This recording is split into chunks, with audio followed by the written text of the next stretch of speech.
helicopter has a cable hanging from it toward the sea below, as shown in figure 3.1. Okay, a man Yes, of sir. mass 80 kg rescue a child of mass 50.5 kg. The two are attached to the cable and are lifted from the sea to the helicopter. The lifted Yes, sir. the lifting process consists of an initial uniform acceleration followed by a period of constant velocity and then completed by a final uniform deceleration. Okay, calculate Yes, the sir. combined weight of the man and the तो sir child. इनका तो mess mess दोनों को add कर लेंगे, W is equal to mg, gravitation field strength उतनी रहेगी तो वेट आ जाएगा, ये तो मसला ही नहीं है। Okay, so W is equal to mg. तो मैस सर 50 प्लस 55, 50.5 प्लस 80 कर लेंगे ना। लेकिन यहाँ पे आपने जी मैथ्स ये कर लोगे तो क्या हो जाएगा, फिर उसके बाद क्या करना है? Sir W is equal to mg, जी कंबाइंड वेट निकालना है ना। जी तो कंबाइन g वेट। की से 9.8 की वैल्यू होती है, उसे मल्टीप्लाई कर देना। एग्जैक्टली, आपने इस तरह नहीं करना कि सिर्फ मास को ऐड करना है, ओके, जी की वैल्यू भी हो। नहीं नहीं नहीं सर, वेट वेट निकालना है, वो तो जी मास हो जाएगा सर, मास हो एग्जैक्टली। जाएगा। Calculate the tension in the cable during the initial acceleration of 0.50। F is equal to ma, तो टेंशन तो सर फोर्स ही है ना। जी tension, F is equal to, tension upward है, ओके, यहाँ पे टेंशन आपका अपवर्ड है। Yes okay, sir, so weight क्या हो जाएगा? माइनस में, वेट आपका डाउनवर्ड हो जाएगा। यस सर, माइनस में W is equal to, this is नहीं tension. So sir, result weight weight ही करना है, हमें वेट ही यूज करना है। नहीं, वेट भी है ना, वेट को भी आपने इंक्लूड करना है। नहीं, ओके, यहाँ पे रिजल्टेंट फोर्स अपवर्ड है या डाउनवर्ड? अपवर्ड है सर, अपवर्ड। या रिजल्टेंट फोर्स आपका अपवर्ड है। Okay, so I will write that will be this tension is minus weight is equal to ma। या so your force of resultant plus tension that's will be equal to weight. Sir plus क्यों? Actually दोनों का same direction है, resultant force भी आपका upward है। हाँ जी, इन दोनों का आ जाता है। जी, तो इन दोनों का तो हमने यहाँ पे फाइंड कर दिया। वो क्या आ रहा है आपके पास, बस वो यहाँ पे आप लिख लोगे that's will B 80 plus 50.5। Sir अब हम ये ऐसे निकालेंगे टेंशन के, टेंशन में से हम W निकालेंगे, इन F is equal to ma वाली इक्वेशन यूज करेंगे ना। तो FT minus FW is equal to ma, ऐसे ही करेंगे। या नहीं, रिजल्टेंट आपका एम ए हो जाएगा। वही वही रिजल्टेंट ma हो जाएगा ना। Yes okay. तो यहाँ पे जो ये तो मुझे समझ नहीं, आप क्या कह रहे हैं, रिजल्टेंट ma हो जाएगा। जी आपका जब भी रिजल्टेंट, हम जो लास्ट टाइम हमने पढ़ा था कि हमारे पास एफ रिजल्टेंट जो होता है that's will be equal to the वो अदर ma के फोर्स, इक्वल होता या है। वो अदर फोर्सेस के इक्वल होते हैं। ओके, यानी वेक्टोरियली आपने अदर फोर्सेस को लेना है। Like in this case F resultant will be equal to W minus T हो जाएगा। तो जो रिजल्टेंट होगा that's will always be equal to M A. ठीक है, तो यहाँ पे मास क्या हो जाएगा, कंबाइंड मास 50.5। वो तो हो जाएगा, वो तो समझ आ गई, ma की तो समझ आ गई। अगली इक्वेशन आगे क्या लिखेंगे इसका? अच्छा, एक्सेलरेशन आपने यहाँ पे 0.570 लिखना है। जी लिख दी। तो टेंशन आपका इससे आ जाएगी, इस इक्वेशन से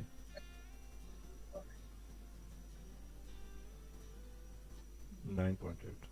so from this equation you will get tension. Actually उस पे एफ रिजल्टेंट कौन एक्ट कर रहा है, वो हेलीकॉप्टर इस पे जो रिजल्टेंट फोर्स है वो एक्ट कर रहा है।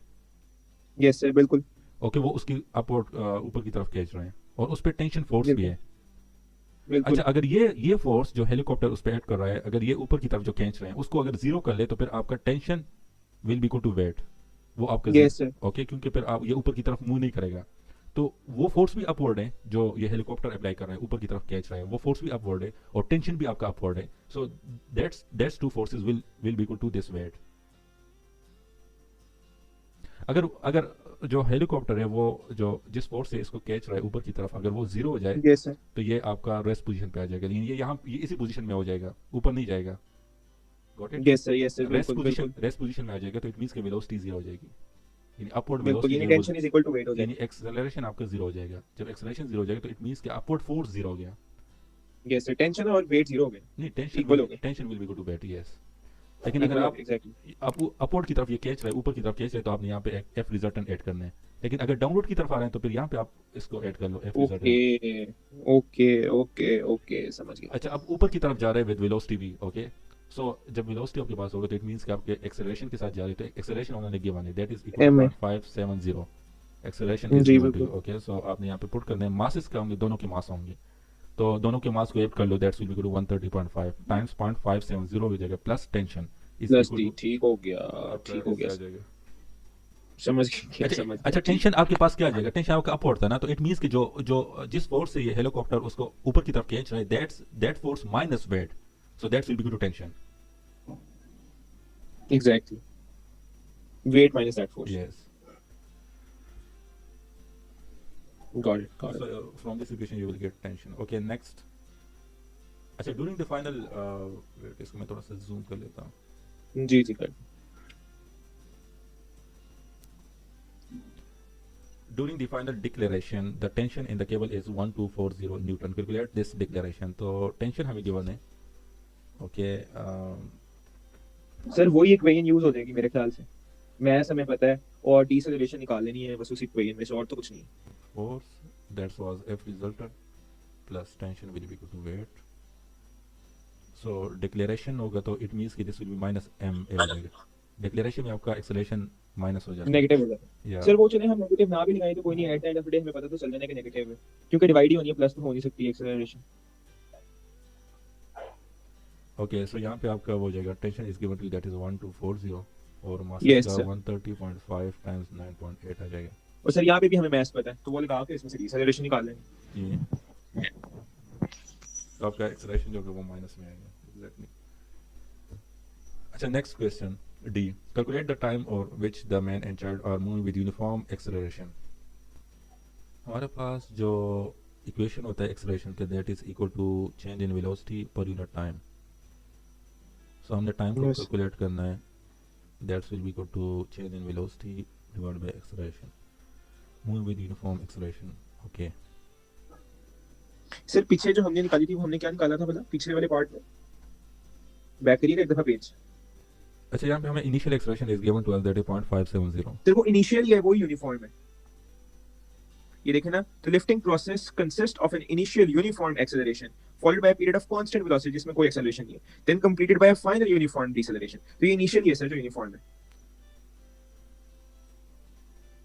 नहीं, यहाँ पे कह रहे हैं कि मूव विद यूनिफॉर्म एक्सेलरेशन, तो इनिशियल तो नहीं सर वो होगा. इनिशियल वाली, सर जो इनिशियल वाली थी वही यूनिफॉर्म थी, वही आ जाएगा ना सर. ओके, वही हम पुट कर लेंगे. दैट्स विल बी और सर 0.57. रिजल्टेंट फोर्स भी हमें पता है. नहीं, रिजल्टेंट फोर्स का हमने उसकी तरफ नहीं कुछ जाना. जरूरत ही नहीं है. 0.57 और वेलोसिटी का हमने पूछना है, चेंज इन वेलोसिटी. जो हमारे पास इनिशियल वेलोसिटी था, final velocity minus initial velocity हो जाएगी यहाँ पे. Final minus initial. ये सर फाइनल हमें पता है, और नहीं हमें हमें इनिशियल तो सर नहीं, हमें वेलोसिटीज का तो पता ही नहीं है. नहीं, वेट. हमें एक्सेलरेशंस का पता है, फाइनल एक्सेलरेशन और. अच्छा, यहाँ पे जो उसको लेफ्ट कर रहे हैं तो इनिशियल वेलोसिटी तो जीरो हो जाएगी, फाइनल वेलोसिटी यहाँ पे आएगी. Yes sir.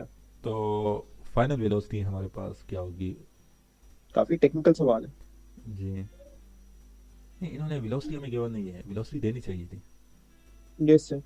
Sorry sir, I am back. अच्छा हैदर, यहाँ पे आपने क्या करना है, आपने वेलोसिटी फाइंड करना है. वेलोसिटी में गिवन नहीं है, लेकिन अगर वेलोसिटी आपको मिल गया तो आपने इससे आपके पास टाइम आ जाओगे.